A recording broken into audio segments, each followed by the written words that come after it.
పూర్ణిమ prints ఆషాఢం sale flat 30 to 60% discount ప్రతి 5,000 రూపాయల కొనుగోలుపై ఒక చీర ఉచితం.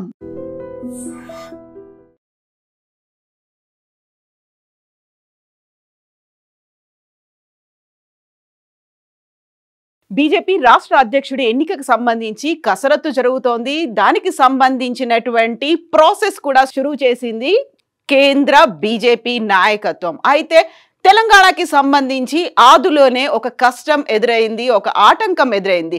మీకో దండం, మీ పార్టీకో దండం అంటూ MLA Raja Singh, Goshamahal MLA tiger Raja Singh పార్టీకి రాజీనామా చేశారు. ముందు నుంచి ఎక్స్పెక్ట్ చేస్తున్నారు, తాను హిందుత్వం కోసం పాటుపడుతున్నాను, తాను రాజకీయాలకి అతీతంగా ఉండాలి అనేటువంటి ఒక ఉద్దేశంతో గ్రూప్ రాజకీయాలను తాను ఎంకరేజ్ చేయట్లేదు. చిట్ట చివరి కార్యకర్త దగ్గర నుంచి ప్రతి ఒక్కరిని కన్సిడర్ చేయాలి. నిజంగా నేను రాష్ట్ర అధ్యక్షుడిగా పర్ఫెక్ట్ గా సెట్ అవుతాను, నాకు అవకాశం ఇవ్వండి అంటూ ఈ రోజు పొద్దున్నే ఒక వీడియోని రిలీజ్ చేసినటువంటి టైగర్ రాజా సింగ్ కొద్దిసేపటి క్రితమే తన రాజీనామా పత్రాన్ని సమర్పించారు. ఇప్పుడు నేను పార్టీలో లేను, కాకపోతే హిందుత్వానికే కట్టుబడి ఉంటాను, నాకు ఈ పార్టీ తరఫున టికెట్ ఇచ్చారు, మూడోసారి నేను ఎంపికయ్యాను, పార్టీకి నేను రిజైన్ చేశాను, కాబట్టి మీరు ఇదే లెటర్ని స్పీకర్ కూడా అందచేస్తే ఎమ్మెల్యేగా కూడా నేను దూరం అవుతాను, బట్ హిందుత్వానికి కట్టుబడి ఉంటాను, గోషామహల్కి కట్టుబడి ఉంటాను. నన్ను పార్టీలోకి తీసుకొచ్చినటువంటి కిషన్ రెడ్డికే ఇప్పుడు ఒక లవ్ లెటర్ ఇచ్చాను, love letter in the sense నేను రాజీనామా లేఖని ఇచ్చాను అంటూ నవ్వుతూనే లోపల జరుగుతున్నటువంటి లోటుపాట్లు, గుసగుసలు, లొసుగుల గురించి మాట్లాడారు రాజా సింగ్. ఈరోజు ఉదయమే రాజా సింగ్ మాట్లాడినటువంటి మాటలు ఇవి. కేంద్రం నుంచి ఒక సిగ్నల్ వచ్చిందని ఆ విధంగా ఒక వార్త అయితే నడుస్తుంది. నా అభిప్రాయం వ్యక్తిగతంగా ఏంటంటే, భారతీయ జనతా పార్టీ ప్రెసిడెంట్ ఏ విధంగా ఎన్నుకోవాలంటే, బూత్ కార్యకర్త నుంచి సీనియర్ అధికారుల వరకు, సీనియర్ అధికారుల నుంచి పార్టీ యాక్టివ్ మెంబర్ వరకు అందరూ కూడా ఓట్ వేసిన తర్వాతనే భారతీయ జనతా పార్టీ తెలంగాణ ప్రెసిడెంట్ డిక్లేర్ అయితే చాలా బాగుంటుందని నేను వ్యక్తిగతంగా అనుకుంటున్నాను. సో అందరి ఆమోదంతోనే తెలంగాణ బీజేపీ రాష్ట్ర అధ్యక్షుడి ఎంపిక ప్రక్రియ జరగాలి. కేంద్రం దూతలుగా వచ్చిన వాళ్ళు ఇక్కడ ఎవరినో ఒకరిని సెలెక్ట్ చేసుకోవడం సరైన పద్ధతి కాదు. అందరికీ అందుబాటులో ఉండేటువంటి లీడర్ ఉండాలి. గ్రూప్ రాజకీయాలని ఎంకరేజ్ చేసేటువంటి లీడర్ కాదు. బీసీలకు ప్రాతినిధ్యం వహిస్తారనో, లేకుంటే వెనుకబడిన వర్గాలకు ప్రాతినిధ్యం వహిస్తారనో కాదు. అందరికీ ఆమోదయోగ్యమైనటువంటి ఒక లీడర్ని అధ్యక్షుడిగా ఎన్నుకోవాలి. దానికి నేను మోస్ట్ ఎలిజిబుల్ క్యాండిడేట్ అని ముందు నుంచి అనౌన్స్ చేసినటువంటి రాజా సింగ్ ఇప్పుడు పార్టీకి దూరం అయిపోయారు. గ్రూప్ రాజకీయాలకు అతీతంగా ఉండాలి. తెలంగాణలో బీజేపీ రావాలి అంటే జరగాల్సినటువంటి మార్పులకి ఆద్యుడిగా నేనుంటాను, మార్పులకి తగ్గట్టుగా పనిచేసే వాళ్ళు ఉండాలి, ఇంకొకరి ఒత్తిళ్లకు తలొగ్గేటువంటి పరిస్థితులు ఉండకూడదు అంటూ రాజా సింగ్ తన రాజీనామా లేఖని ట్విట్టర్లో పెట్టారు. దానికి సంబంధించి చేసినటువంటి ఒక కామెంట్ కూడా చాలా ఇంట్రెస్టింగ్ గా కనిపిస్తోంది. The silence of many should not be mistaken for agreement. చాలా మంది మౌనంగా ఉన్నారు, ఆ మౌనాన్ని అంగీకారంగా భావించవద్దు. I speak not just for myself but for countless కార్యకర్తాస్ and voters who stood with us with faith and who today feel let down. చాలా మంది తలెత్తుకొని సగర్వంగా మాకు ఓటేసినటువంటి కార్యకర్తలు ఉన్నారు, వాళ్ళందరూ తలెత్తుకొని అలాగే ఉండాలి, వాళ్ళని కిందికి దించేటువంటి పరిస్థితుల్ని తీసుకురాకండి. ఇప్పుడు అలాంటి పరిస్థితి వచ్చింది అనుకుంటూ రాజా సింగ్ కిషన్ రెడ్డికి ఇచ్చినటువంటి లేఖ ఇది. ప్రెసిడెంట్ కిషన్ రెడ్డికి లేఖ ఇచ్చారు. కిషన్ రెడ్డియే తనని పార్టీలోకి తీసుకొచ్చారు, కిషన్ రెడ్డియే తనకి బీ ఫామ్ ఇచ్చారు, కిషన్ రెడ్డి వల్లే తను బీజేపీలో ఉన్నాను, కిషన్ రెడ్డి వల్లే తాను 3 సార్లు ఎమ్మెల్యేగా ఎన్నికయ్యాను, చివరికి ఇప్పుడు ఆ రాజీనామా పత్రాన్ని కూడా కిషన్ రెడ్డికే ఇస్తున్నాను అంటూ రాజా సింగ్ రాసినటువంటి లెటర్ ఇందులో చాలా క్లియర్గా మెన్షన్ చేశారు. While I may be stepping away from the party, I remain fully committed to the ideology of Hindutva and the service of our Dharma and the people of Goshamahal. Goshamahal ప్రజలకి అందుబాటులోనే ఉంటాను, హిందుత్వానికి కోసం పోరాడుతూనే ఉంటాను. తన మీద ఇప్పటిదాకా బోల్డన్ని అటాక్స్ జరిగాయి. తనని చంపేస్తామనేటువంటి బెదిరింపు కాల్స్ తనకే కాదు తన కుటుంబ సభ్యులకు కూడా వచ్చాయి.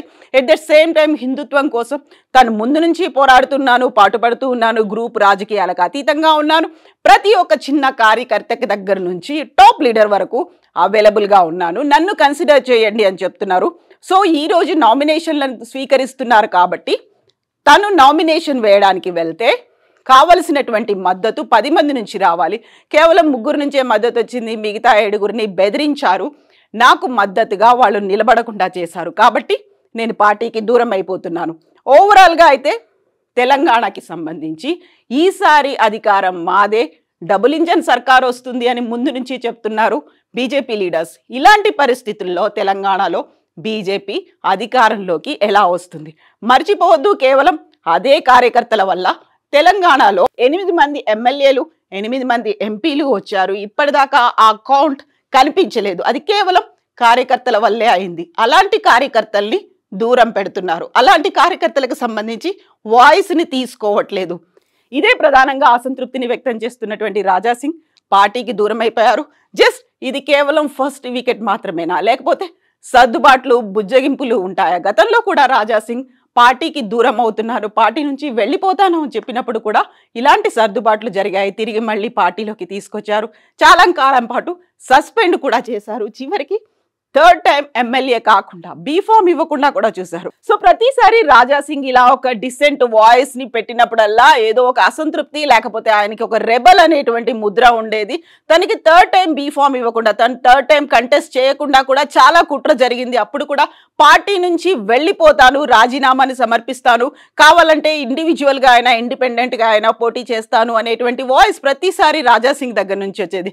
బట్ ఈసారి మాత్రం తను పార్టీకి దూరం అవుతున్నట్టుగా అనౌన్స్ చేశారు. ఇంకా కావాలంటే మీరు స్పీకర్ కూడా నా రాజీనామా లేఖని అందచేయండి, ఎందుకంటే నాకు పార్టీయే బీఫామ్ ఇచ్చింది, ఇప్పుడు నేను పార్టీ నుంచి దూరం అయ్యాను కాబట్టి ఎమ్మెల్యేగా ఉండాల్సినటువంటి అర్హత కూడా కోల్పోతాను, కాబట్టి మీరు స్పీకర్ కూడా నా లెటర్ని సబ్మిట్ చేసేయండి.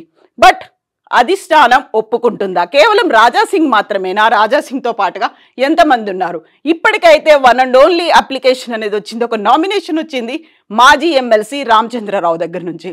మరి రామచంద్రరావే అవుతారా బీజేపీ అధ్యక్షుడు, లేకుంటే బుజ్జగింపులు ఆ తర్వాత రాబోయేటువంటి అధ్యక్షుడు ఎవరుంటారు? సో ఇప్పటిదాకా అయితే రాజాసింగ్ వైపే కార్యకర్తలు ఉన్నారు. 2nd ప్లేస్ లో రామచంద్రరావు ఉంటారని ఆల్రెడీ సోషల్ మీడియాలో ఓటింగ్ కూడా కనిపించింది. గతంలో ఈటెల రాజేందర్ అవుతారనేటువంటి ఒక మాట, ఆ తర్వాత అరవింద్ అవుతారని, డీకే అరుణ, ఇలా బోల్డన్ని పేర్లు వచ్చినప్పటికి కూడా అధిష్టానం మాత్రం ఒక సింగిల్ నిర్ణయం తీసుకుంది. సో ముందు నుంచి బీజేపీ అధిష్టానం మాత్రం ఒకటే మాట చెప్తూ వస్తోంది, బీజేపీ బ్యాక్గ్రౌండ్ ఉన్న వాళ్ళు, మూలాలకు ఎవరికైతే ఉన్నాయో, ఎవరికైతే ఆర్ఎస్ఎస్ డిఎన్ఏ, విహెచ్పి డిఎన్ఏ ఉందో వాళ్ళకి మాత్రమే ఇస్తారు అనేటువంటి వాదనలు, వార్తలు ఇవన్నీ వినిపించిన నేపథ్యంలో కరడు కట్టినటువంటి బీజేపీ వాది సౌమ్యుడు అందరినీ ఈక్వల్ గా ట్రీట్ చేస్తారు అని భావిస్తున్నటువంటి మాజీ ఎమ్మెల్సీ రామచంద్రరావుకి టికెట్ బీజేపీ అధ్యక్షుడిగా ఎన్నుకోవాలి అనేటువంటి ఒక నిర్ణయానికి వచ్చారు. నామినేషన్లు కూడా వేసినటువంటి ఏకైక పర్సన్ రామచంద్రరావే. బట్ ఇప్పుడు రాజాసింగ్ కూడా సీన్ లోకి ఎంటర్ అయ్యారు. ఒక లవ్ లెటర్ ని ఇస్తున్నాను అంటూ రాజీనామా పత్రాన్ని కూడా సమర్పించారు. కాబట్టి నెక్స్ట్ ఏం జరగబోతోంది? ఆల్రెడీ ఓటింగ్ ప్రక్రియలు అనేవి సోషల్ మీడియాలో అవుతున్నాయి. ఏ వర్గానికి ఆ వర్గం తమ లీడరే అధ్యక్షుడు అవుతారని ప్రచారాలు కూడా చేసుకుంటున్నారు. నెక్స్ట్ ఏంటి? రాజాసింగ్ని బుజ్జగించి మళ్ళీ తీసుకొస్తారా, లేకుంటే ఆయన కోరుకుంటున్నట్టుగా అధ్యక్ష పదవి ఇస్తారా, లేకపోతే ఇంకొక ట్రంప్ కార్డ్ లాగా ఇంకొకరు ఎవరైనా అధ్యక్షుడు అవుతారా? బోల్డన్ని క్వశ్చన్ మార్క్స్ అయితే ఉన్నాయి. అటు కేంద్రం, ఇటు రాష్ట్రం రెస్పాండ్ అవ్వాల్సినటువంటి పరిస్థితి. ఏం జరగబోతోంది? Please comment.